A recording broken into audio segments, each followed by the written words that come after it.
Bismillahirrahmanirrahim. Assalamualaikum warahmatullahi wabarakatuh. Berjumpa lagi kita pada kajian di Geraha Mualaf, channel sayang kita. Pada Kamis malam seperti biasa, saya akan ditemani dengan Bapak Menahem Ali, dan malam ini kita juga kedatangan tamu, yaitu Saudara Ishak. Ya. Pada malam hari ini kita mempunyai tajuk yaitu kesejajaran Torah dan Quran. Baik, tanpa memperpanjang waktu lagi, kita tampilkan Pak Menahem Ali dan Ishak. Assalamualaikum Pak Ali. Waalaikumsalam warahmatullahi wabarakatuh. Apa ya, pakai assalamualaikum atau assalamualaikum nih? Sama aja. Hah? Sama aja ya? Oke. Pak Ali, gini Pak, malam ini kita punya topik ini kesejajaran Torah dan Quran nih Pak ya. Ishak juga nanti bisa bantu ya. Bisa. Oh ya, mohon maaf, sebelumnya saya ingin mengingatkan bagi para pemirsa yang ingin menyisihkan zakat, infak, sodako, bisa dikirimkan ke rekening Bank Mandiri Syariah dengan kode bank 451, nomor rekening 1188889995 atas nama Yayasan Pembina Mualaf At-Tauhid. Ya, dan bukti transfer bisa dikirimkan ke nomor handphone 0812 3280 2080. Pak Ali mungkin mau himbau pemirsa buat yang tanah di Wonosalam, Pak. Ya, silakan, Pak. Mungkin saya harus memberikan pengumuman sekilas saja bahwa kita ada rencana untuk membangun pondok pesantren di Wonosalam, Jombang. Dan itu diperuntukkan untuk para mu'alaf. Saya kira ini patut menjadi perhatian kita semua, terutama pada para pemirsa, supaya mereka bisa untuk ikut memiliki, ada sense of belonging berkaitan dengan pondok tersebut. Masih membutuhkan banyak dana, dan diharapkan para aghnia yang punya rezeki untuk ikut serta melakukan kerjasama dengan Geraha Mualaf dalam rangka mewujudkan pondok pesantren tersebut. Kita tidak mungkin hanya mengandalkan satu orang, dua orang. Kita membutuhkan kerelaan hati semua orang dalam rangka untuk mewujudkan pondok pesantren itu. Saya mengetuk setiap hati bagi mereka yang Muslim terutama untuk ikut serta mewujudkan cita-cita besar ini. Mudah-mudahan itu bisa terlaksana. Amin. Baik, pemirsa. Untuk wakaf yang tadi disampaikan oleh Pak Ali, harga yang ditawarkan untuk tanah tersebut yang berlokasi di Wonosalam, Jombang, Jawa Timur ya, seluas total 6 hektar, ditawarkan dengan harga Rp250.000 per meter persegi. Ya, dan bisa dikirimkan ke nomor rekening yang tadi saya sebut, juga bisa dikonfirmasi ke nomor handphone yang tadi sudah saya sebutkan. Baik, sebelum kita mulai, Pak Ali, ini kita sekarang di studionya Geraha Mualaf nih, Pak. Ya, ini studio yang baru. Keren ya, Pak ya? Ya, keren juga. Keren. Nah, ini adalah studio Geraha Mualaf yang baru. Alhamdulillah, kita sekarang sudah punya studio. Jadi kita sekarang sudah bisa sering-sering tampil bareng nih, Pak, begini, Pak. Ya. Nanti bisa diatur lah, Pak, pokoknya lah. Baik, boleh Pak, silakan. Bisa diberikan mungkin pengantar atau bagaimana mengenai kesejajaran Torah dan Quran. Maksud saya, kesejajarannya dalam bidang apa saja nih? Kira-kira Oh iya, barangkali ini semacam introduksi ya, atau pengantar bahwa istilah Torah kita bisa pelajari dari sisi kebahasaan dulu, atau lebih tepatnya kajian linguistik. Filologi ya Pak ya? Atau lebih tepatnya lagi, bukan sekedar linguistik tapi filologi. Sorry Pak ya. Filologi itu apa sih Pak sebenarnya Pak? Filologi itu sebetulnya kajian kebahasaan. Tapi kajian kebahasaan bukan dalam hal kajian kebahasaan era kekinian, tapi ini dibandingkan dengan era sebelumnya. Jadi itu sebetulnya kajian bahasa yang melintas batas generasi, melintas batas zaman, tapi dalam konteks bahasa itu sendiri. Jadi misalnya kalau kita mengetahui bahasa Ibrani sekarang, yang disebut bahasa Ibrit, harus dikaitkan dengan bahasa Ibrani era sebelumnya. Baik dalam konteks misalnya biblical Hebrew, bahasa Ibrani Alkitab atau bahasa Ibrani Tanakh, yang termaktub dalam Torah Nevi'im Ketuvim, atau juga nanti dibandingkan dengan bahasa Ibrani Misnaib, bahasa Ibrani khas kitab-kitab Mishnah, atau juga yang bisa dikaji dari Talmud. Itu agak ada perbedaan cara penulisan. Misalnya kata Elohim pakai huruf waw, ada yang tidak. Itu sebetulnya hanya ekspresi ortografi, bentuk tulisan. Saya kira itu penting dalam konteks kajian filologi. Jadi itu kajian linguistik yang melintas batas zaman dan generasi. Kalau mungkin bahasa kita itu ada yang disebut bahasa ejaan Van Ophusen, ada ejaan yang disempurnakan, EYD. Kalau Van Ophusen itu kan hurufnya Latin, tapi kan ada OE misalnya, itu tulisannya ITOE, tapi kan dibaca itu. Tapi sekarang ITU. Nah itu berarti ada perbedaan cara ortografi, bentuk tulisan. Itu bagian dari yang disebut filologi. Nanti lebih khusus lagi itu kajian semantik, perbedaan misalnya bisa makna itu sampai pada hal konteks itu. Namun kita tidak hanya bahas dalam hal yang sampai pada level yang seperti saya sebutkan, tapi hanya kulitnya saja. Baik, Pak. Menarik sekali ya, pemirsa ya. Baik, mungkin kita punya pandangan nggak kira-kira kalau menurut topik ini gitu ya, kesejajaran Torah dan Quran, kalau tadi menurut Pak Ali dipandang dari sisi bahasa gitu ya. Selain dari sisi bahasa, kira-kira apa lagi yang bisa disejajarkan? Sangat penting untuk memahami bahasa original supaya tidak tergantung pada suatu terjemahan yang kadang-kadang bisa lost in translation. Kadang-kadang terjemahan diterjemahkan lagi, jadi ada terjemahan dan diterjemahkan lagi, tapi diterjemahkannya dari terjemahan, bukan dari original teks. Itu bisa sangat menyimpangkan makna.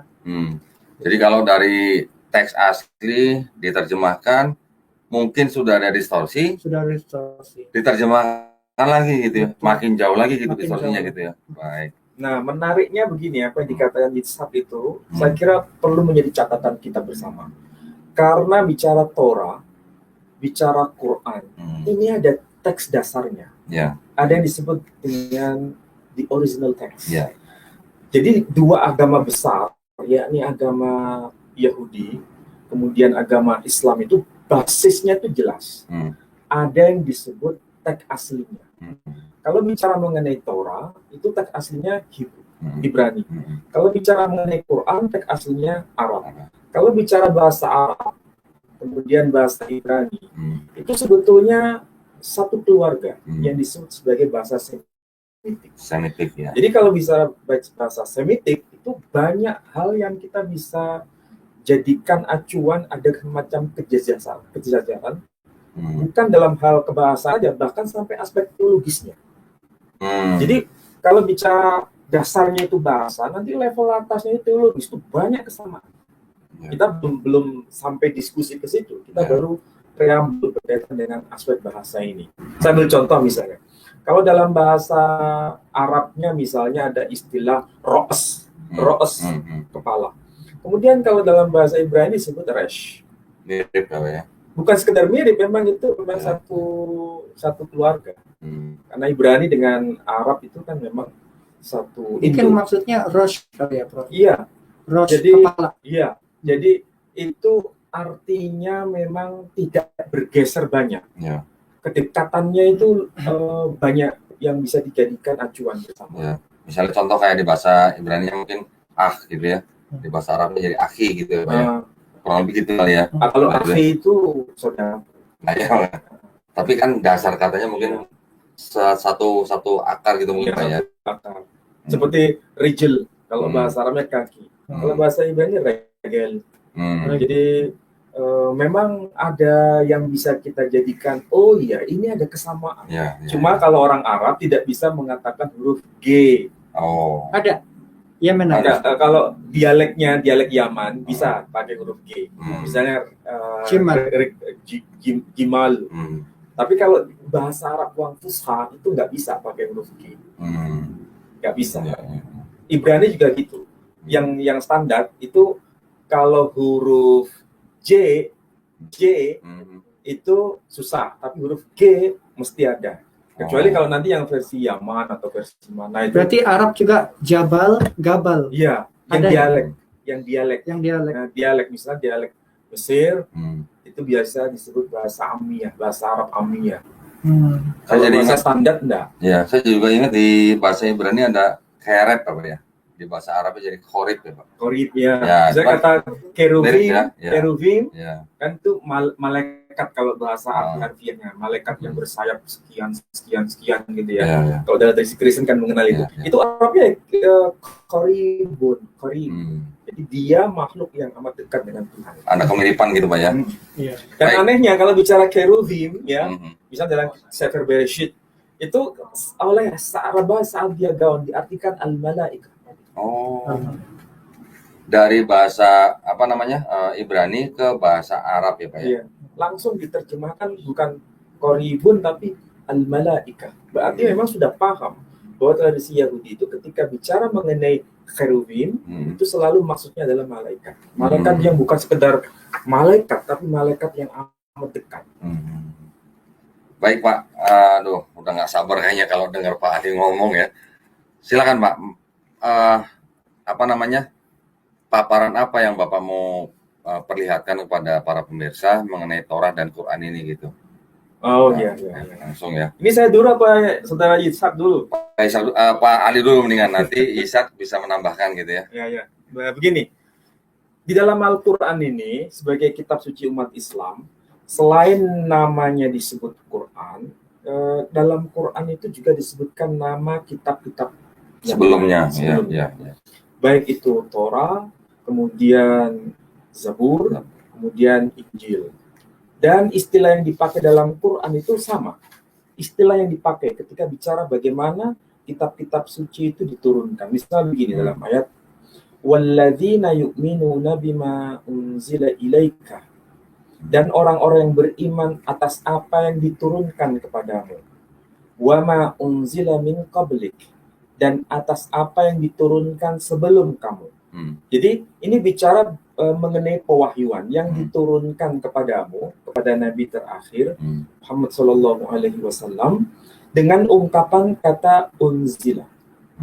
Selain itu, ketika bicara mengenai wahyu-wahyu sebelum Quran, juga digunakan ungkapan wama unzila min qablik, dan atas apa yang telah diturunkan sebelum kamu. Nah, istilah unzila itu kesejajarannya luar biasa antara Torah dengan Quran.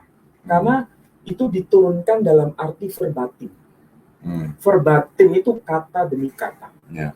Jadi bukan seperti pemahaman kaum Kristiani, seakan-akan itu ada campur tangan ekspresi manusia dan lain sebagainya itu. Jadi Torah itu diturunkan, kalau yang saya tahu dalam tradisi Yahudi dari cross check, itu diterima di Gunung Sinai. Diturunkan itu ada dua Torah bentuknya itu. Torah Sebi'al-P dan Torah Sebi'khtab. Kalau Torah Sebi'khtab itu yang disebut Hamisha Khumshi Torah. Kitab Kejadian, Kitab Keluaran, Kitab Imamat, Kitab Bilangan, dan Kitab Ulangan. Tapi kalau Torah Sebi'al-P itu yang disebut misalnya Mishnah, Talmud, itu bagian dari itu, termasuk Midrash. Ada yang, sorry nih Pak ya, ada yang disebut dengan oral Torah law dan written law ya Pak ya. Ada yang disebut Torah tertulis. Kalau Torah tertulis itu yang disebut 5 kitab Musa itu. Pentateuch ya Pak ya. Pentateuch itu. Kalau yang Torah lisan atau oral Torah itu yang disebut sebagai kalau kita mungkin menyebutnya sama dengan hadis. Jadi sebetulnya ada kesejajaran. Kalau ditanya Muslim itu sumber hukumnya apa? Dua. Pertama Quran, kedua hadis. Kalau Yahudi ditanya sumber hukumnya apa? Dua. Oral Torah dan written Torah. Atau yang disebut Torah Sebi'khtab dan Torah Sebi'al-P. Dua. Nah, saya kira itu kesejajaran yang sangat tegas bahwa dua agama ini tidak bisa dipisahkan dalam hal wacana keagamaan. Baik pada saat wahyu itu diturunkan, bagaimana prosesnya, itu semua ada dan sejajar. Nah, uniknya kalau dari istilah kebahasaan ini tidak tahu ini kebetulan atau bagaimana. Gimana tuh, Quran itu kan sederhana. Quran ya, artinya kan bacaan. Torah itu juga disebut bukan hanya Torah, tapi disebut dengan Mikra. Hamikra. Iya, Hamikra. Ya. Padahal kita tahu secara bahasa Hamikra dengan Quran itu hurufnya, huruf asal itu sama. Huruf asalnya sama. Ya, betul ya?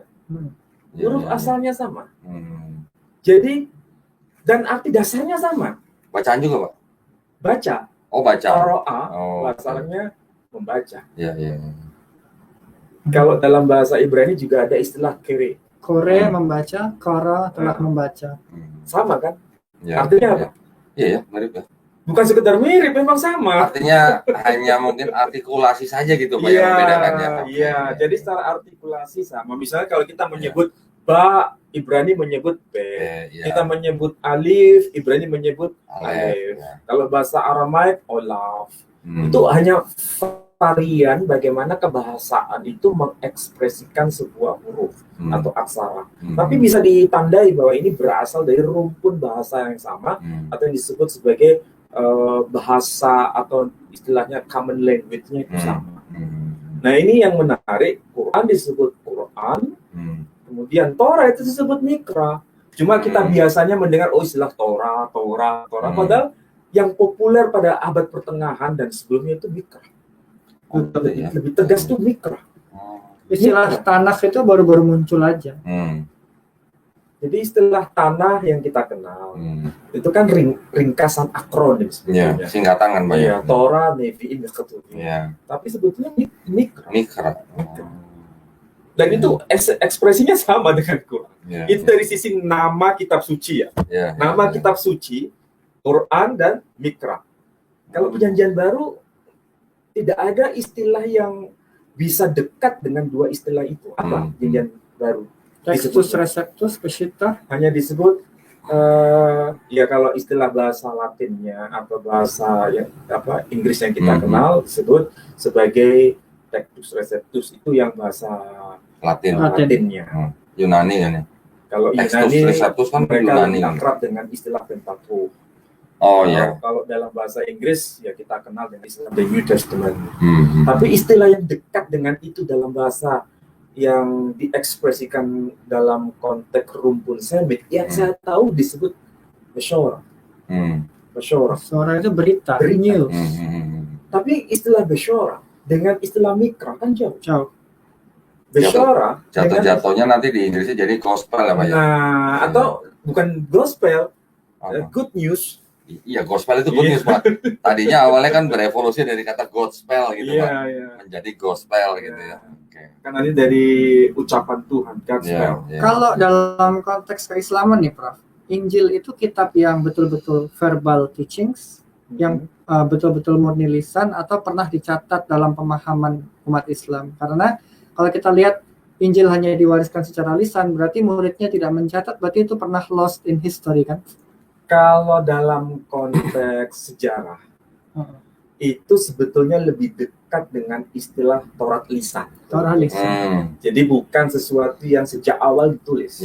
Berarti kalau ada orang nih, misalnya nih, saya sebagai seorang Temani menyebut Injilion, tiada lembaran. Bisakah itu lalu menjadi disebut Injil dalam bahasa Arab? Ya, karena mengalami Arabisasi. Ya, mengalami Arabisasi, maka itu disebut sebagai sesuatu yang tertulis. Tapi sebetulnya dari filosofi kebahasaan itu merupakan semacam oral.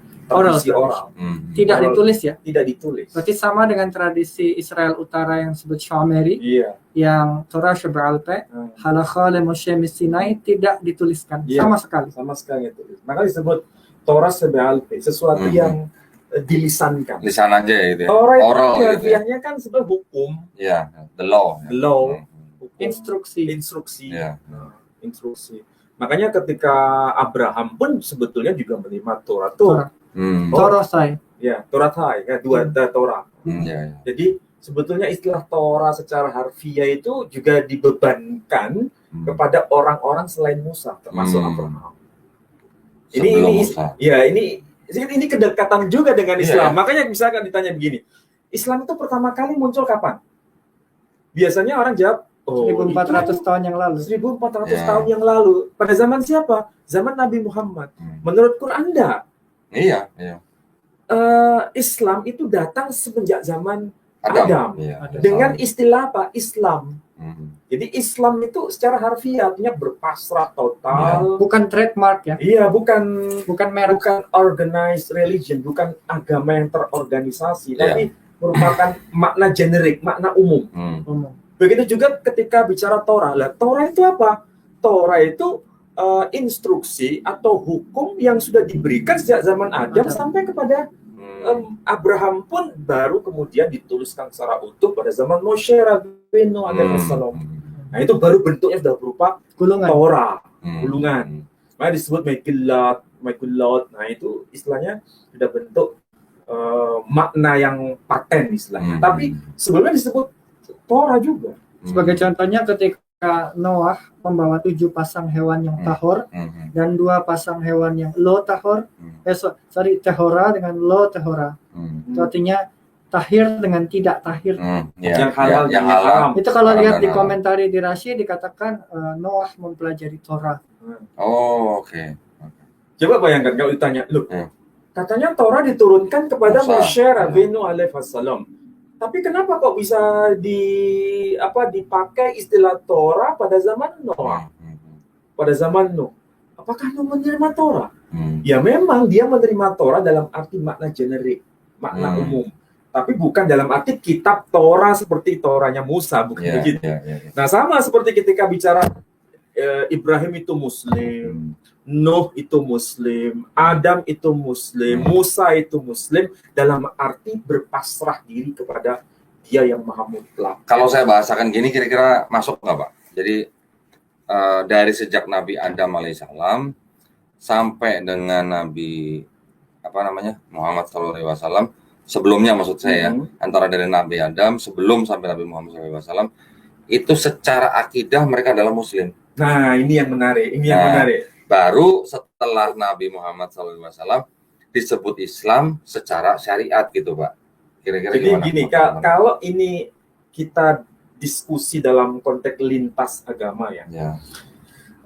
Kalau dari sisi Islam, kenapa disebut dengan Islam agama nabi-nabi ini? Karena berpasrah diri pada Dia yang Maha Mutlak dan Dia sebagai Echad. Jadi satu-satunya Dia yang wajib untuk diyakini. Istilahnya konsep monoteismenya itu sama. Makanya kalau ditanya, apakah agama Yahudi menyembah Tuhan yang sama dengan Islam? Jawabannya iya. Nggak ada yang lain. Dengar rabi-rabi Yahudi juga ngomongnya begitu, Pak ya. Baik mereka percaya ya. Kohen Agadol, imam besar di utara ataupun Saadia Gaon, Rambam, semua mengakui Allah itu Hashem. Iya, betul. Jadi kalau disebut kenapa Yod He Vav He itu disebut Hashem. Ingat itu istilah Hashem. Ha itu kan sama dengan the. Shem itu sama dengan nama. The name, sang nama. Nah, ketika Muslim ditanya, Allah itu siapa? Allah itu disebut Al-Ismul A'adam. Apa itu maksudnya? Sang nama yang agung. Berarti konsep cara memahami Tuhan yang mutlak itu sama. Hanya ekspresi bahasa beda. Yang satu bahasa Arab, yang satu bahasa Ibrani. Yang Ibrani disebut Hashem, yang bahasa Arab disebut Al-Ismul A'adam. Kalau di Israel Utara, Shemo. Shemo. Sama. Nah, konsepnya Tuhannya satu. Dan tidak boleh dibentuk dalam bentuk apapun, baik berupa dimensi 2 maupun dimensi 3. Apalagi dalam bentuk patung-patung tidak boleh. Itu konsepnya. Sampai sekarang Yahudi kalau ditanya, jawabannya sama. Bahkan lebih ekstrim lagi, boleh nggak orang Yahudi itu sembahyang atau tefillah di dalam masjid? Boleh. Kenapa alasannya? Karena menurut hukum Mishnah dalam Mishnah di masjid itu tidak ada patung, tidak patung. Jadi boleh. Ini dari sisi istilah Islam, berpasrah pada Dia yang Maha Mutlak, yang Maha Satu. Nah, kalau dari konteks Torah itu kan hanya instruksi. Berarti mulai Adam sampai Moshe dan seterusnya, itu semua dapat instruksi, perintah, hukum. Dan itu maksudnya sama dari Tuhan yang satu. Contohnya, ini kalau yang Pak Ali omongin ini, kalau saya sebut dengan kata suhuf, boleh nggak, Pak? Suhuf itu lembaran artinya. Lembaran. Makanya suhuf Ibrahim wa Musa. Nah, sama apa itu dengan instruksi itu, Pak? Ya namanya suhuf itu kan berarti ada teks. Suhuf itu kan lembaran. Harus ada bendanya. Lembaran teks ya. Tapi di dalamnya ada tulisannya. Dan itu otomatis berupa instruksi. Dalam perspektif Yahudi, berarti instruksi itu berarti ini boleh, ini tidak boleh. Ini haram, ini halal. Makanya dalam istilah Yahudi ada kosher. Artinya yang boleh dikonsumsi, boleh dimakan, boleh diminum itu apa. Makanya ada 316 instruksi. 613 instruksi. Itu apa maksudnya? Ya Torah itu. Tapi kalau dilihat dari zamannya Noah, atau kita menyebut Noah bahasa Ibrani, kan ada 7 hukum misalnya. 7 hukum itu itu rabbinic command itu ya. Jadi istilahnya era Nuh itu sederhana sekali hukum-hukumnya. Tapi ketika zaman Musa itu hukumnya lebih rigid lagi. Nah, kalau yang Ten Commandments, Pak, itu masuk kemana tuh? Itu diberikannya di Har Sinai. Jadi bukan, maksudnya disebutnya apa itu sebagai? Aseret Hadevarim. Aseret itu 10, Devarim perkataan-perkataan. Itu adalah bagian daripada yang written Torah itu, atau yang dari 613 itu 10-nya adalah Ten Commandments. Oke. Jadi bagian dari itu. Ya. Dari 613 salah satunya 10 hukum Torah itu. Kenapa angkanya kok ganjil 613? Karena ada 248 perintah dan 365 larangan itu kalau nggak salah kaitannya dengan jumlah tulang dan gitu. Iya. Jumlah tulang. Iya, tulang manusia. Sampai sedetail itu dalam tradisi. Itu dari sisi istilah Islam dengan istilah Torah, antara Yahudi dan Islam itu sama dalam memahami konsep yang sama. Ketika saya menyodorkan istilah Islam bukan hanya dalam arti Islamnya Nabi terakhir, tapi Islamnya Nabi-Nabi sebelumnya, orang Yahudi terima konsep itu. Ketika pihak Yahudi mengatakan, bukan hanya Musa yang menerima Torah, bukan hanya Moshe Rabbeinu alaihissalam yang menerima Torah, tapi yang lain-lain, Noah, kemudian Abraham, menerima Torah, kita pun sebagai Muslim menerima itu. Iya. Quran kan juga membenarkan gitu kan, banyak. Membenarkan Torah, membenarkan Zabur dan Injil gitu kan ya. Cuma ada orang yang tidak cerdas mengatakan, itu bagaimana itu Ibrahim dikatakan Muslim kan muncul tahun berapa?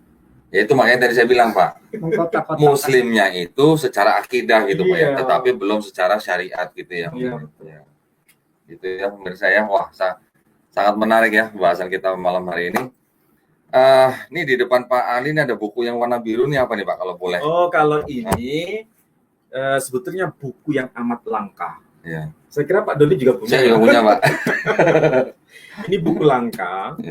Tapi ini hanya khusus bicara mengenai Torah yang tertulis atau yang disebut Torah Sebichta. Nah di sini sebetulnya ada teks covernya itu ada Inggrisnya, ada Ibraninya. Kalau Inggrisnya The Torah, Jewish and Samaritan versions compared. Side by side comparison of the two versions with differences highlight. Kalau bahasa ini disusun oleh Mark Solson. Kalau bahasa Ibraninya Hatorah Girsa Yehudi, Girsa Somronit Bihasuba. Maksudnya sama. Jadi Girsa Yehudi artinya itu versi Yahudi, Girsa Somronit, dan versi Samaria dibandingkan dibandingkan. Jadi di sini tuh ada dua Torah, bukan dalam makna ini ya. Torah lisan dan Torah tertulis, sama-sama Torah tertulis, tapi yang satu versi Yahudi, versi Samaria. Ada dua.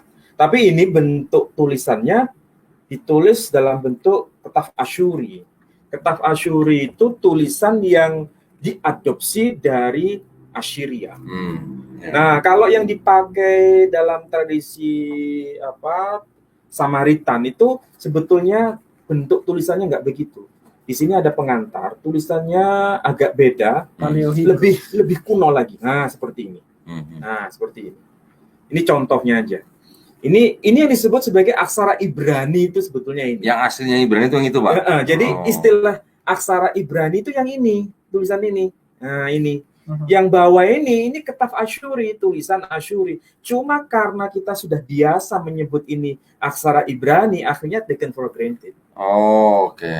Ini yang atas disebut Old Hebrew, Ibrani atau Paleo Hebrew, sedangkan yang ini disebut Ibrani itu aja, Hebrew script. Oke, yang Ibrani itu sebenarnya adalah dari Asyuri itu Pak ya.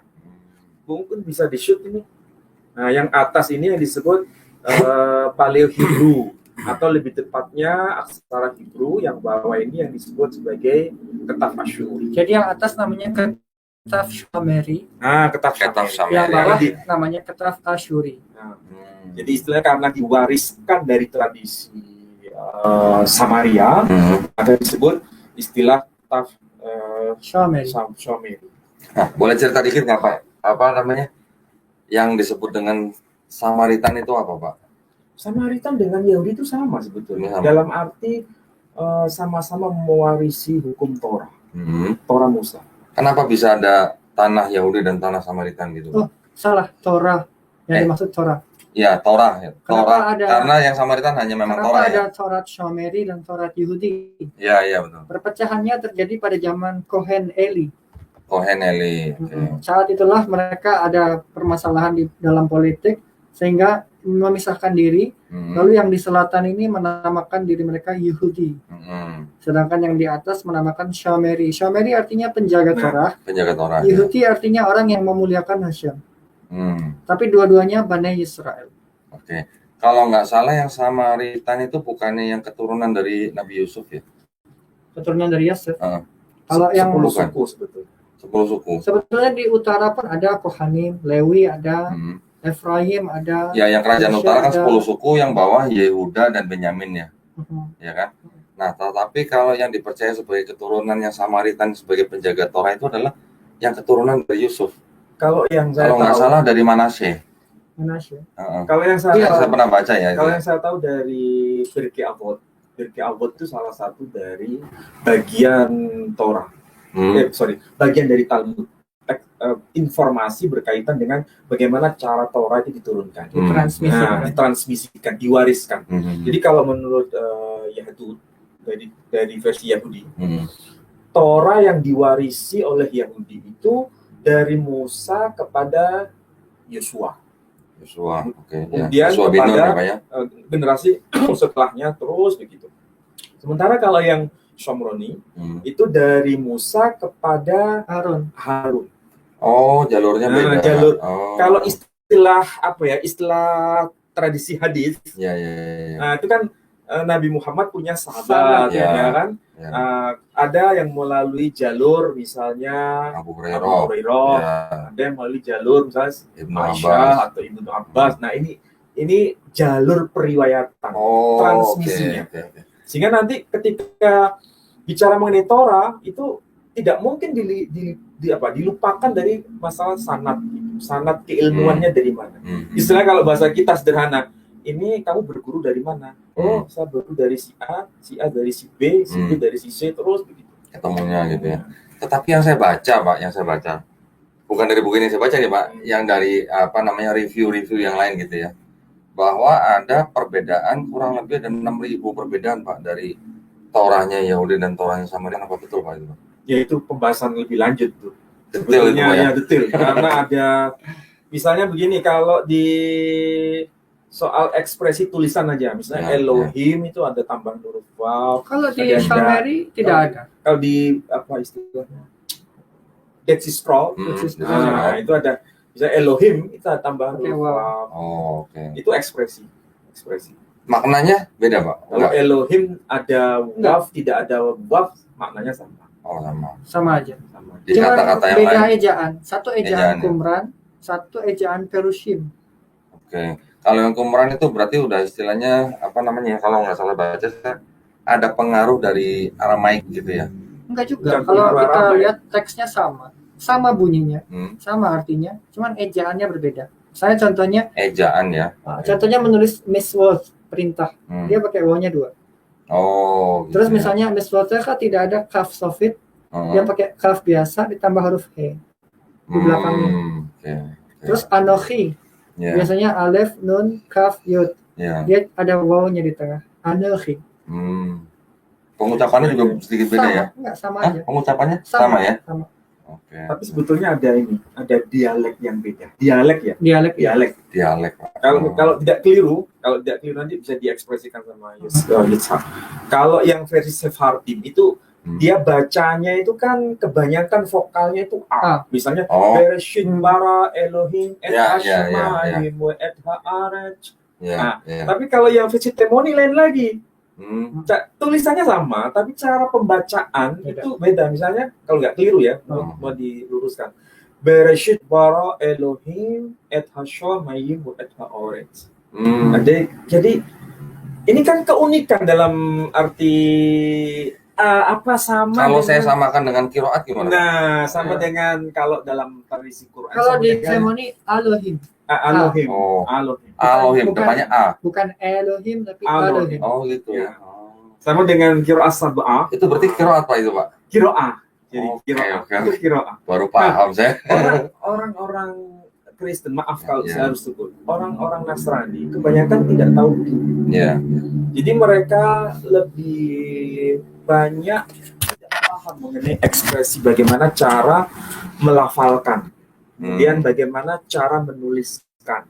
Kenapa? Tidak melihat dari tradisi transmisi teks seperti apa. Bahkan kalau kita sodorkan yang versi versi Somron ini, itu lebih unik lagi itu cara pengucapannya, cara ekspresi pembahasan. Lagu membacanya saja beda. Tetapi bukan berarti mereka ini berbeda dalam arti secara tegas. Akidahnya tetap sama. Samanya. Seperti yang sangat terkenal kan perbedaan antara kata pere dan parah ya, yang sebetulnya artinya sama. Jadi ada kata daka itu dalet kaf alef.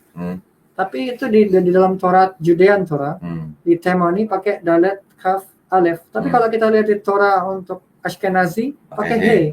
Artinya apakah berubah? Tidak berubah. Tapi literal perkatanya beda. Tetap dibaca daka.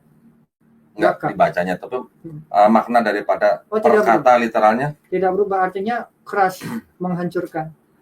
Lah yang fruitful itu? Kalau untuk itu, jadi ada pere Adam. Lalu kalau yang di dalam Shameri ditulisnya juga para Adam, sama aja artinya itu berbuah.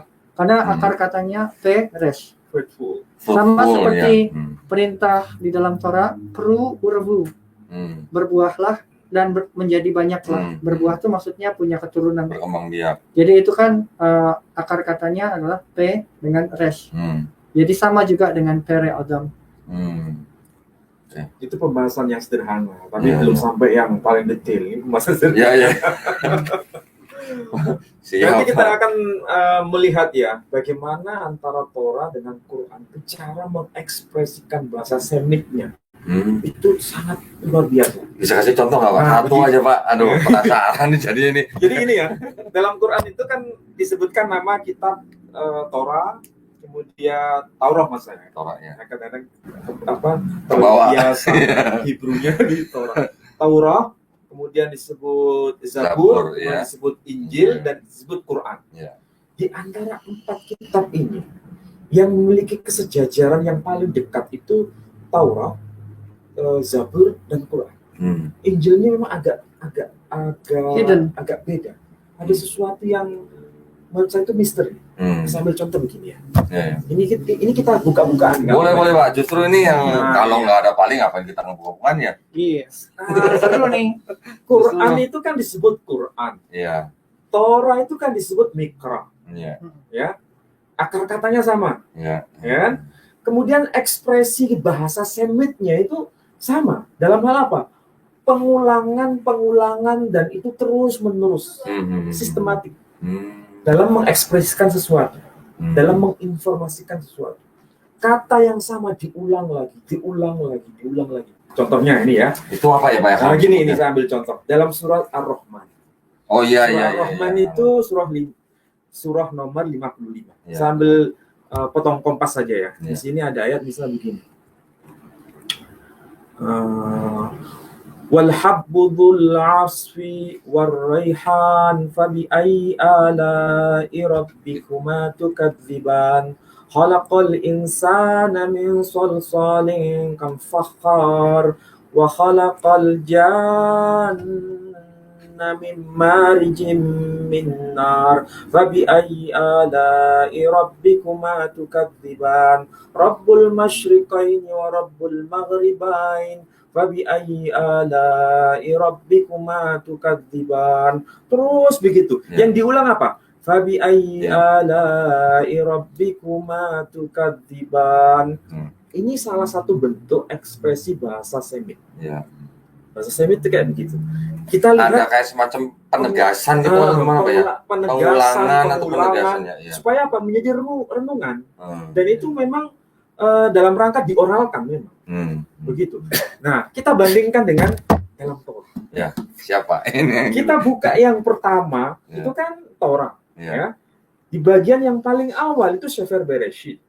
Kemudian di sini juga ada semacam pengulangan. Pengulangan. Kita mulai dari yang ini aja, yang pertama ya. Di sini ada kata-kata Bereshit bara Elohim et hashamayim wa et haaretz dan seterusnya sampai pada yang ini ayat yang ketiga. Dikatakan wayehi aref wayehi boker yom echad. Satu. Kemudian nanti lanjut lagi. Wayahi aref wayahi boker yom seni. Kalau yang pertama yom echad hari pertama. Wayahi aref itu kalau bahasa Arabnya maghrib. Ya. Jadilah petang. Wayahi boker jadilah pagi. Boker tov. Nah itu pagi. Yom echad hari pertama. Nanti ngomong lagi, bicara pewahyuan lagi, ditulis lagi. Wayahi aref. Nah gini, wayahi aref wayahi boker yom seni hari kedua. Terus lagi nanti wayahi aref wayahi boker yom selisi hari ketiga. Terus terulang. Pengulangannya. Ini khas Torah. Diulang. Coba lihat kitab Zabur atau disebut Tehillim. Ya. Kalau nggak salah pasal 100 berapa ya? 118 tuh. Itu ada pengulangan begini. Dengan sebutan Kile olam hasdo.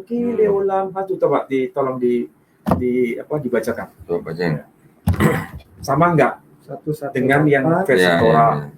Hodul Hashem kitab kil alam hasdo. Nah, Yomar no Israel kil alam hasdo. Nah, dua kali Kile olam hasdo. Yomaruna bet Aharon kil alam hasdo. Nah, dan seterusnya sampai selesai. Terus ya. Iya. Terus ya. Artinya apa?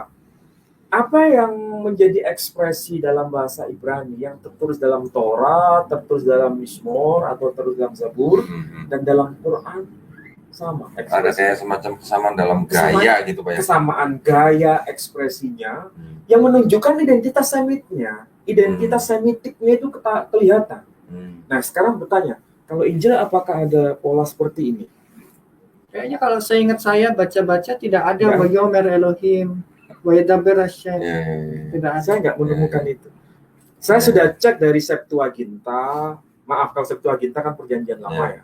Ya otomatis nggak ada. TR lah Pak ya. Textus Receptus misalnya. Atau yang versi Peshitta Aramaik lah. Saya nggak menemukan itu. Peshitta juga nggak ada ya Pak ya. Padahal itu kan basisnya kan bahasa Semit, Aramaik. Saya nggak menemukan pola yang seperti ini. Kemudian saya cek lagi yang bahasa Yunani, the Greek New Testament, juga tidak menemukan itu. Artinya apa?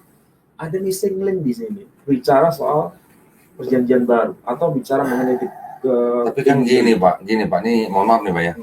Kalau yang disebut dengan New Testament, kan di situ kan bukan yang disebut sebagai firman Tuhan yang langsung gitu Pak. Itu kan hanya cerita atau kisah dari penulis menceritakan Yesus atau Isa Al-Masih kan gitu Pak. Ya, salah satunya alasannya demikian. Gitu kan Pak ya. Iya. Jadi sangat berbeda dengan Quran yang kita percaya itu adalah sebagai firman Allah.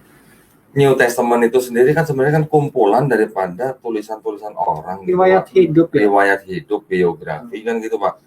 Jadi saya rasa mungkin nggak ada seperti gaya yang tadi Pak Ali jelaskan gitu ya, antara Torah dengan Quran gitu ya. Torah itu kan dua komponen, satu Haggadah atau narasi, yang kedua adalah halakha atau syariat. Syariat itu berarti perintah, larangan. Jadi memang gayanya begitu. Iya, kalau New Testament sih saya rasa nggak bisa dibandingin Pak kalau kayak gitu Pak ya. Saya tidak bermaksud untuk mencari sensasi. Iya. Saya hanya memberikan wacana bahwa ekspresi dalam Torah dengan ekspresi dalam Mizmor atau Tehillim, sekaligus ekspresi di dalam Torah yang sampai hari ini dapat kita saksikan, meskipun ada yang Somroni, versi Samaria atau versi Yahudi, cara mengekspresikan bahasa Semitnya itu sama. Masih ada samanya ya. Bahasa Semitiknya. Ketika saya konfirmasi yang kitab suci Kristiani, maaf kalau saya harus sebut, yang teks Peshitta misalnya, saya tidak menemukan satupun yang memiliki gaya seperti ini. Jadi kalau dianggap semacam linknya, itu antara Torah, kemudian Mizmor dan Quran itu nyambung semua. Ya. Tapi ketika bicara mengenai Perjanjian Baru atau khususnya Injil, ekspresi seperti ini ada missing link. Ya. Kalau saya sih berani mengatakan begini Pak. Ini mohon maaf nih Pak kalau mungkin ya, tolong dikoreksi nih Pak ya. Kalau dalam perspektif Islam, Injil itu kan adalah wahyu yang diturunkan Allah Subhanahu wa taala kepada Nabi Isa alaihissalam. Sedangkan New Testament atau Perjanjian Baru yang kita lihat itu kan sebenarnya kan hanya cerita tulisan orang-orang mengenai Yesus gitu kan. Atau ajarannya Paulus mengenai Yesus gitu kan. Di situ memang mungkin masih ada 1-2 kalimat yang mungkin merupakan perkataan Yesus gitu ya. Kan ada red letter Bible gitu kan, kita bisa menandai bahwa itu adalah perkataan Yesus menurut dugaannya mereka gitu, ahli-ahli Perjanjian Baru. Tetapi secara keseluruhan kalau kita lihat dari Matius sampai Wahyu, buat saya itu bukan Injil Pak. Buat saya gitu, ini perspektif Pak ya.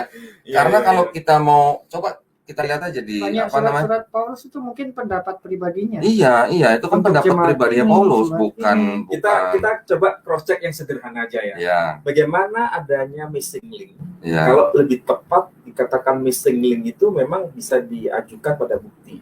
Misalnya begini, dalam Injil Matius yang mengatakan telah dinubuatkan oleh para nabi dia akan disebut orang Nazaret. Saya cari di PL nggak ada Pak itu Pak. Jangan tanyakan ke saya ya, tanyakan ke Ishak. Ada nggak itu dalam nggak di Perjanjian Lama nabi-nabi akan menyebut Yesus sebagai orang Nazaret? Saya cari di seluruh Hamikra kata Nazaret tidak ada. Nah, itu Pak. Nah itu kan masalah. Ya. Seandainya itu ada link dengan Torah, bahwa apa yang dikatakan Injil Matius itu ada link dengan Torah, atau minimal ada link dengan Nevi'im, kitab nabi-nabi, atau minimal ada link dengan Ketuvim, kitab tulisan-tulisan itu. Mesti satu ayat pun ada. Harusnya ada, minimal satu ya Pak ya. Atau minimal begini, apa yang termasuk dalam Talmud ada nggak? Ada Talmud? Nggak ada. Tidak ada. Dalam Midrash saya nggak menemukan. Dalam Mishnah saya nggak menemukan. Jadi kalau begitu yang dikatakan telah dinubuatkan oleh nabi-nabi, nabi-nabi mana ini yang dimaksud? Makanya saya juga sudah pernah belajar itu nggak ada. Dan orang-orang Majusi yang datang karena melihat perbintangan yang sering disebut dengan Avde Kokhavim Mazalot, itu bisa datang menghampiri Yesus karena ada perbintangan bintang timur. Itu di mana ajarannya? Di dalam Torah juga nggak ada. Mungkin nggak ada ya. Di dalam tanah atau Mikra juga tidak ada. Nah, saya mau menambahkan sedikit Pak. Yang tadi saya sebutkan bahwa New Testament itu bukan Injil yang diturunkan kepada Nabi Isa alaihissalam, itu kita bisa baca sendiri Pak di Lukas nih. Lukas 20 ayat 1. Coba, saya baca terjemahannya aja Pak ya. Pada suatu hari ketika Yesus mengajar orang banyak di bait Allah dan memberitakan Injil Pak. Nah, berarti kan ini berarti ada Injil, ada Yesus. Pada zaman Yesus memberitakan Injil, berarti kan Yesus mempunyai Injil. Otomatis kan berarti kan Injil ini adalah yang diterima dari mungkin kalau di istilah Perjanjian Baru Bapa gitu ya. Tapi itu kayaknya ada penambahan kosakata di Peshitta nggak ada begitu kayak. Nah, Peshitta mungkin saya nggak tahu. Yang di Peshitta. Coba. di Dukhrana kita cek di Dukhrana. Coba di Peshitta. Ada beberapa Pak, ada banyak ayat yang mengatakan bahwa Yesus memberitakan Injil gitu. Nah, sekarang yang diberitakan Yesus, apakah ini Injil Matius, Injil Markus? Kan tentu saja bukan, kan itu kan belum ada Pak. Jadi sebenarnya ini agak matching dengan pernyataan saya tadi bahwa Injil yang dikenal dengan Yesus itu ya ini yang diberitakan oleh Yesus gitu Pak. Ya ini memang harus dilihat dari aspek historis dan aspek kebahasaan. Kalau dari aspek kebahasaan ini juga multi interpretasi. Ada dua hal yang bisa dipahami. Pertama, dia memberitakan Injil dalam makna sekedar Kabar berita gembira. Okay. Jadi bukan bentuk wujud konkret kitab suci dalam bentuk tulisan. Nah, kalau dipahami seperti itu, sebetulnya ketika kita memahami Quran dan ada istilah Injil juga bisa dimaknai seperti itu. Masuk kan Pak ya sebenarnya kurang lebih ya. Jadi dia menerima Injil bisa dalam makna dia menerima kabar gembira, memberitakan kabar gembira. Kalau ada kata-kata Injil Allah gimana Pak? Ya kabar atau Injil kerajaan Allah gitu. Ya kabar gembira dari Allah. Nah, berarti kan yang dimaksud dengan Injil itu adalah memang yang diberitakan oleh Yesus kan Pak. Tetapi kalau dari Matius sampai Wahyu kan itu bukan Injil sebenarnya. Ya tarik. Nah, yang menjadi salah kaprah itu kan banyak, bahkan saudara-saudara kita Muslim pun memahami bahwa Bible itu adalah Injil gitu. Betul kan Pak? Iya. Satu Bible walaupun di dalamnya ada perjanjian lama pun disebut Injil. Padahal salah gitu ya. Nih coba nanti saya carikan yang ada Injil Allah. Jadi kalau di Pesita itu cuma dikatakan he was teaching the people in the temple and preaching, tapi nggak ada nggak ada Injil, nggak ada kata evangelion. Nah, adanya hanya kalau nggak salah dikatakan di sini bahaikhla la'amma wa masabar. Memberitakan kepada umat. Sudah begitu aja. Tapi tidak ada objek apa atau subjek apa yang diberitakan. Tapi kalau di dalam terjemahan Indonesia Al-Ai ada kata memberitakan Injil. Jadi seolah-olah coba cek Markus 1:14 coba Markus 1:14. Nih Pak. Oh ya, itu ditegaskan kata Injil. Sesudah Yohanes ditangkap, datanglah Yesus ke Galilea memberitakan Injil Allah, Pak. Nah, lebih jelas lagi ya. Coba kita lihat ada nggak kata Injilnya? Coba. Nah, jadi kan maksud saya tadi gitu Pak. Injil itu di dalam perspektifnya Islam kan juga memang adalah wahyu yang diturunkan Allah Subhanahu wa taala kepada Nabi Isa alaihissalam gitu kan Pak. Saya ngelihat di New Testament ini ya, kalau baca yang tadi Lukas 21 dan Markus 1:14 masuk gitu Pak harusnya. Tidak ada kata Injilnya di sini. Nggak ada ya? Jadi di sini hanya dikatakan sebarto de malchuto da'alaha. Nah, sebarto de malchuto itu artinya berita baik dari Allah. Juga baik dari langit. Sebarto de malchuto. Berita kabar baik dari langit gitu ya Pak ya? Berita dari langit. Oh, berita dari langit. Oh. Pertama ada kata wemachres. Wemachres itu artinya preaching. Dan he preach gitu kan. Terus baru ada huwa sevarto de malchute de Allah gitu. Jadi nggak ada kata evangelion di sini. Memberitakan kerajaan Allah. Ya. Oke Pak, sangat menarik Pak ini sebenarnya kajian ini. Yang jadi catatan bahwa antara Torah, Mazmur atau Tehillim dengan Quran linknya jelas. Ya, temu ya Pak. Karena menggunakan gaya bahasa yang sama. Dan itu mengikuti tradisi Semitik. Sementara kalau kita bicara mengenai perjanjian baru, itu ada sesuatu yang missing link, tidak sama dengan Torah, tidak sama dengan Mazmur atau Tehillim, tidak sama juga dengan Quran. Totally different Pak ya. Totally different. Ya. Tetapi kalau kita menuju kata atau mengaitkan dengan kata Injil yang dimaksud di Quran, mungkin itu karena tidak tertulis yang seperti tadi saya bilang gitu ya. Makanya kita tidak bisa membandingkan gitu ya Pak ya. Makanya dalam Injil Matius kan jelas tuh bahasa Aramaiknya. El dilitute aiso de masiho breh David breh Abraham. Dilitute toldot dalam bahasa Ketava dilitute. Kitab riwayat. Tava dilitute. Iya. Kitab riwayat atau kitab silsilah. Jelas kan berarti kan kalau gitu kan? Ya, harusnya. Baik. Menyebut kata evangelion itu kalau nggak salah di mana? Di Lukas apa di Markus? Banyak. Di Lukas 21 sama Markus 1:14. Kalau dan masih ada yang lagi. Kalau nggak salah Markus 1 itu udah kata evangelion dipakai. Coba Markus 1:14 sama 15 coba. Yang di ayat satunya sudah jelas di sini. Risha de evangelion de Yesus Masih permulaan Injil gitu kan. Tapi ada kata Evangelion. Di Pesitanya nggak ada. Nah, Kalau yang tadi cuma Sevarta. Nah, kita Nah, tahu istilah Evangelion apakah asli bahasa Aramaik? Itu kan dibaca dalam bahasa Aramaik. iya. Tapi kenapa muncul Evangelion? Apakah Evangelion bahasa Aramaik? Bukan kan harusnya. Padahal tadi seharusnya bahasanya Sbarto. Iya. Sevarta itu mengabarkan. Mengabarkan. Kalau mengabarkan cocok dengan kata besora ya. Iya, betul. Menarik ya sebenarnya. Jadi Mbak, di situ sepertinya ada missing link lagi. Karena istilah kunci itu tidak muncul dalam bahasa Aramaik. Justru yang istilah kunci muncul dalam bahasa Yunani. Kok bisa muncul dalam bahasa Yunani? Iya ya. Atau jangan-jangan ada tikun sofrim, Iya, bisa jadi.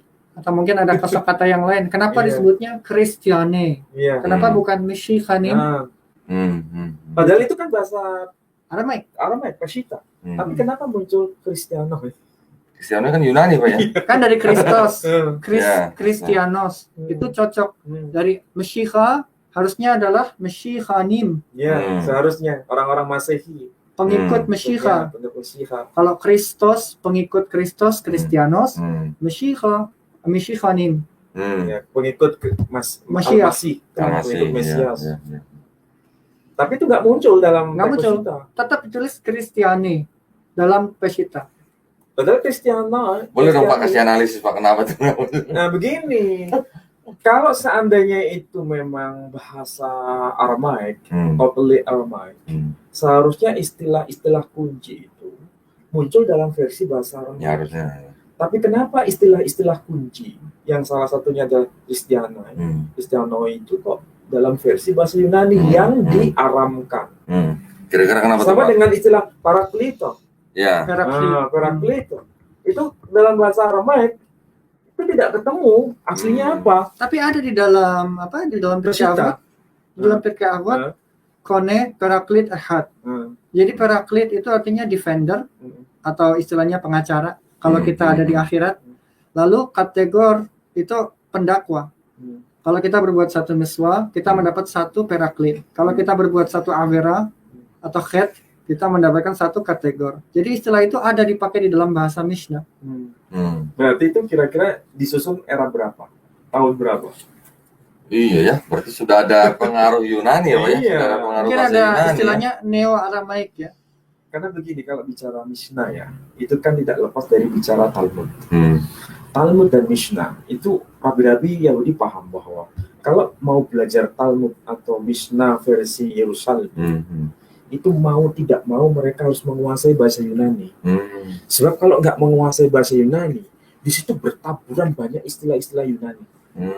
Nah, kalau bicara Talmud Bavli atau Mishnah yang disusun di wilayah Babel, itu mereka harus menguasai bahasa Persia.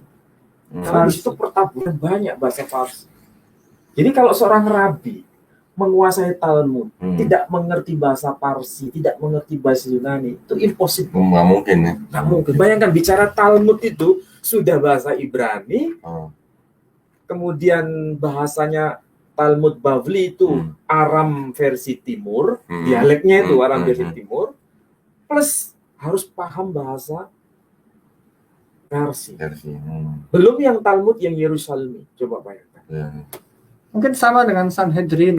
Sanhedrin itu juga bukan dari bahasa Ibrani. Bukan, bahasa Yunani. Sanhedrin ya? Iya. Kalau bahasa Ibrani cukup populer sebenarnya tuh Sanhedrin tuh Pak ya? Beit Din Hagadol. Beit Din itu rumah pengadilan. Hagadol itu besar. Tertinggi. Itu kosakata yang sebenarnya dipakai untuk pengadilan itu adalah Beit Din Hagadol. Tapi karena sudah terlalu sering disebut Sanhedrin, jadi udah terkenal, populer. Jadi yang dipentingkan itu adalah makna. Mengenai istilah itu bisa bergeser. Nah, dalam konteks ini sama seperti bahasa Adiagaon. Kenapa misalnya istilahnya tempat wilayah dari keturunan Yoktan itu dari wilayah Mesha sampai wilayah Sephora. Istilahnya kan pakai Mesha dan Sephora. Tapi rabi-rabi Yahudi paham meskipun istilah itu bisa berganti, tapi substansi maknanya itu tidak bergeser. Titik koordinatnya sama aja. Tahu Jadi ya ketika mereka ya. ketika bicara soal apa itu, kalau versi Sadia Gaon itu kan Mesya disebut Makkah. Nah, nanti bisa dibaca sama Betul. Insaf. Ya, ya. Kemudian Sefara itu diterjemahkan dengan Al-Madinah. Ini bukan terjemahan subjektif dari Rebah Sadia Gaon. Ini Rebah Sadia Gaon. Coba namanya saja Sadia Gaon, belakangnya itu Gaon. Gaon itu Profesor. sama dengan bukan sekedar profesor, itu pemimpin tertinggi dari komunitas yang betul-betul ilmunya itu bisa dipertanggungjawabkan. Top betul. Paling tidak itu yang disebut sebagai yang sangat otoritatif. Gitu ya. Jadi meskipun teks Ibraninya tertulis Mesya, kemudian saat dia Gaon menuliskannya Makkah, itu titik ordinat dari wilayah itu sama. Sebagaimana kalau kita bicara Talmud, kenapa kok pakai istilah Sanhedrin? Kenapa nggak pakai istilah Beddin? Kenapa kok Sanhedrin? Kalau Beddin kan itu bahasa Ibrani. Kenapa pakai istilah Sanhedrin bahasa Yunani? Karena orang Yahudi paham, rabi-rabi itu paham. Mau disebut Sanhedrin, mau disebut Beddin, itu maksudnya satu, tidak itu juga. Itu saja. Nah, masalahnya saudara kita yang kaum Nasrani, maaf sekali lagi saya mohon maaf, tidak paham begini masalah. Sehingga ketika ada menemukan kata Makkah, menemukan kata Al-Madinah dalam teks Rabi Sadia Gaon, langsung divonis itu rabi abal-abal. Kan sangat tidak akademik, terburu nafsu karena tidak sesuai dengan pemahaman dia, kemudian langsung menyerahkan rabi. Mestinya dia ngomong gitu, suruh ngomongnya di Timur Tengah. Ada yang menuduh begini, wah itu kan rabi Islam katanya. Tuduh begitu juga. Rabi Islam. Setelah Rabi Sadia Gaon divonis seperti itu, ditambah lagi ada Rabi Maimonides atau nama populernya Rambam. Itu juga menggunakan istilah yang sama atau ekspresi yang sama, meskipun kata yang dipakai beda, tapi substansinya sama. Karena nggak cocok dengan pemahamannya, ini juga disebut rabi abal-abal. Ini saya juga semakin gimana ya cara mencerdaskan orang seperti ini. Saya pernah ingat begini Pak, ada Kristen juga yang bilang sama saya begitu. Saya kasih tahu bahwa Rabi Sadia Gaon menerjemahkan Yod He Vav He dengan kata Allah kan. Iya. Ya. Dia bilang apa? Salah, itu bukan menerjemahkan dengan menjadi nama Allah, bukan. Mentransliterasikan. Menyejajarkan. Iya, yang dia menerjemahkan ke dalam bahasa Arabnya Pak maksudnya. Oh iya, ya, kan? Dengan kata Allah kan. Iya. Ya. Saya kasih tahu begitu Pak. Dia bilang apa? Itu kan karena dia kan menulis itu kan di bawah pemerintahan Arab katanya. Tuduhannya. Apa hubungannya saya bilang gitu. Jadi seolah-olah ada tekanan atau ada paksaan dari pemerintah setempat memaksa dia untuk menulis seperti itu. Apa korelasinya? Gitu. Buktinya apa? Kalau sekarang begini ya, begini. Apa bukti kalau itu di bawah tekanan dari pemerintah Arab? Kalau dilihat dari ekspresi tulisan saja, tidak semua orang Arab Muslim waktu itu yang ngerti tulisan Ibrani. Bagaimana cara mereka mengontrol? Iya. Ini sesuai dengan kemauan mereka dan ini yang tidak. Orang Yahudi itu sangat hati-hati dalam menjaga imannya dan itu mengekspresikannya dalam bentuk tulisan rahasia.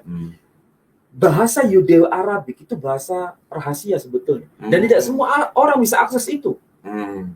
Iya, karena tulisnya bukan pakai Arab, tapi pakai tulisan Ibrani. Ibrani, padahal bahasanya itu bahasa Arab. Bukan kan yang Rabi Sadia Gaon kan yang saya tahu kan ada dua Pak, yang Yudeo-Arabik sama yang Yudeo apa? Arabik. Yang Yudeo-Arabik sama yang bahasa Arabnya juga ada kan Pak? Saya punya dua-duanya. Nah, itu. Masalahnya saya nggak bawa di sini. Itu Pak. Di sini ada. Kalau di aplikasi ada. Jadi aslinya itu beliau menulis dalam tulisan Ibrani, tapi bahasanya Arab. Iya, dibacanya bahasa Arab. Kemudian baru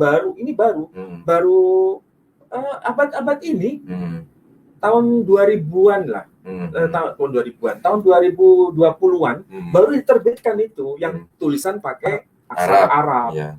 Oleh Rabbi Somtov. Websitenya kalau nggak salah Project Sadia Gaon, Project Juice Pak. Project Sadia Gaon. Project Sadia Gaon.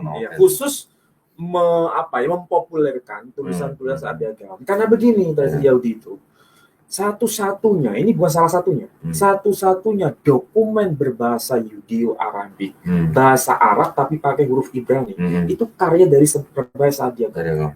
Masterpiece berarti. Masterpiece ya. Jadi karya magnum opusnya. Sebentar, Syameri juga punya. Nah, lagi kan? Syameri juga punya. Walaupun dokumen itu sangat langka, saya pernah lihat sebuah tulisan dengan ketaf Syameri. Padahal bahasanya Arab. Padahal bahasanya Arab. Oh gitu. Ada, nanti saya kirimkan. Boleh. Coba. Waduh. Bagaimana cara orang Islam mengontrol itu? Dalam tekanan. Coba bayangkan. Dan ketika menulis malaikat Allah, malak Allah, itu ya tulisan alif lamet he, itu benar-benar pakai ketaf Syameri. Dan itu saya punya filenya. Walaupun saya punya hanya satu gambar gitu. Ya. Padahal ketaf Syameri itu tulisannya kayak begitu kuno begitu. Terus orang-orang Arab mengontrolnya seperti apa? Kalau memang mereka dipaksa pakai istilah itu. Nah, itu ini kan alasan yang tidak bisa dipertanggungjawabkan, tapi dipaksakan dalam rangka apa? Supaya Tuhannya orang Yahudi dengan Tuhannya orang Islam itu beda. Padahal yang membuat beda itu siapa? Mereka sendiri. Kita nggak pernah membuat perbedaan itu. Kenapa? Istilah yang dipanggil itu sama. Sebagai Hashem, sebagai Al-Ismul A'adham, sebagai Tuhan yang satu-satunya, tidak ada bentuknya, tidak boleh dipatungkan, digeser menjadi ini Tuhan dalam bentuk apa itu? Batu hitam. Ini kan tidak masuk akal. Dan seorang rabi pernah mengatakan kepada saya, Prof, kalau ternyata komunitas dari Syameri itu waktu 1000 tahun yang lalu, kurang lebih ya, waktu Rav Saadia Gaon masih hidup, Rav Saadia Gaon itu dalam history orang-orang Syameri well respected and well known. Iya betul. Karena yang saya tahu, Rabbi Saadia Gaon juga menerjemahkan Torah Shomroni dalam aksara ketaf Asyuri. Jadi ada, tapi bahasanya Arab. Jadi bentuknya hampir kayak buku ini ya? Iya, sama. Tapi dalam bahasa Arab. Jadi Rabbi Saadia Gaon itu sebetulnya orang yang sangat bijak, memahami Torah itu bukan hanya Yahudi minded, tapi juga kelompok Samaria juga diperhatikan oleh beliau. Makanya dia punya dua terjemahan versi Arab sama-sama dalam ketaf Asyuri, huruf Assyria, bahasanya sama-sama Arab, tapi diambil dari dua sanad keguruan. Nah, yang begini kaum Nasrani nggak tahu. Lah orang saya kasih tahu begitu bilang gitu, Pak. Itu kan karena di bawah Arab aja katanya. Apa hubungannya saya pikir gitu ya. Sama seperti kata Elohim dalam bahasa Ibrani kan ada 4 arti nih. Bisa kekuatan, otoritas, bisa malaikat, bisa hakim-hakim. Di dalam tradisi Syameri, Elohim juga bisa diterjemahkan Al-Azali, the eternal. Kadang-kadang Allah, kadang-kadang Al-Azali. Gitu. Jadi nggak cuma satu terjemahan seperti Yunani, Theos aja. Makanya nanti kalau versi yang terjemahan bahasa Inggris, Tuhan bergelut sama Yakub. Ini kan jadi lucu, jadi rusak. Iya, betul. Padahal mungkin maksudnya lain ya, Pak ya. Maksudnya lain, padahal di situ bukan Tuhan yang bergelut dengan Yakub. Kalau ditulis angelos masih agak mending ya. Masih mendingan malaikat kan? Gitu ya. Dia tulisnya Theos. Waduh. Nah, ada lagi yang mencukur bulu paha gitu ya. Itulah, jadi kita ini sangat menghargai yang namanya teks asli. Karena kalau misalnya ada sesuatu yang bermasalah, dikembalikan pada teks bahasa Ibrani-nya atau Arabnya. Lagi pula juga, walaupun ada teks asli, kita juga harus tahu gaya bahasa dan sastranya mereka ya, Pak ya. Bukan berarti yang mereka tulis itu artinya literalnya itu gitu kan. Bukan. Contoh misalnya Yeskiel 23 kan. Itu kan sebenarnya ada makna di baliknya ya kan. Itu adalah tindakan-tindakan bangsa Israel yang mengkhianati Hashem gitu kan. Ibaratnya gitu kan. Karena dia menyembah ilah-ilah lain gitu kan. Itu kan sebenarnya kan ada makna di belakangnya. Cuman kadang-kadang teman-teman kita yang muslim juga nggak tahu kan. Karena dibahasanya begitu, wah apa ini begini kok ada cerita porno gitu kan. Nah, itulah. Ya karena mereka berpijak pada yang terjemahan. Iya. Yang paling sederhana ini, paling sederhana sebagai penutup ini. Iya, Pak. Kesamaan Torah dengan Quran ini memang aneh. Dalam mana positif. Kalau kita tanya sama orang Islam, kamu kok bisa sih hafal itu? Kitab sucimu kok dibaca lancar tanpa melihat bukunya? Kok bisa? Sebenarnya kalau tanya sama orang Yahudi, kamu kok bisa hafal Tehillim segitu tebalnya kok hafal? Ya karena dalam bahasa aslinya Coba kita tanya Nasrani, kamu hafal nggak gitu Injil Matius? Bisa hafal nggak? Nggak ada ya. Kenapa nggak bisa? Karena kalau Torah sama Tehillim ataupun Torah itu basisnya bahasa Semit, sangat kelihatan, sangat kelihatan. Nah kalau yang Perjanjian Baru, tadi saya katakan ada missing link, sehingga kalau dihafal pun tidak bisa. Ini salah satu bukti yang sangat sederhana. Kepikiran aja kali gitu. Iya, tapi emang fakta sih, fakta di lapangan. Kepikiran aja gitu. Baik Pak, sangat menarik nih Pak. Mungkin Isa ada yang mau ditambahin? Mungkin itu aja. Itu aja? Cukup? Pak Ali cukup Pak? Saya kira cukup. Cukup ya? Waduh, saya pengennya yang itu dibedah tuh Pak, yang biru tuh Pak. Suatu saat nanti. Suatu saat Pak ya. Baik para pemirsa, inilah dia paparan kita pada malam hari ini ya. Kita bincang-bincang santai. Tetapi semuanya ini yang ngomong adalah pakar-pakar gitu ya. Jadi bukan asal asumsi aja ya. Semuanya ada dalilnya, ada dasarnya, ada bukunya ya. Buku fisiknya ada kan Pak ya? Buku fisiknya ini kan bisa diakses. Mau beli di mana, mau cari di mana, teksnya seperti apa. Saya belinya di Amazon.com Pak. Oh iya.